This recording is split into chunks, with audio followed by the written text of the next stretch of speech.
southwestern Decatur County until 8:45 p.m. Eastern Daylight Time.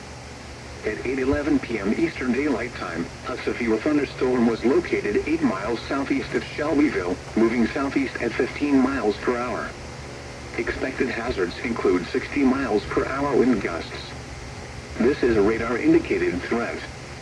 The following impacts are expected. Expect damage to roofs, siding, and trees. This severe thunderstorm will be near St. Paul around 8:20 p.m. Eastern Daylight Time.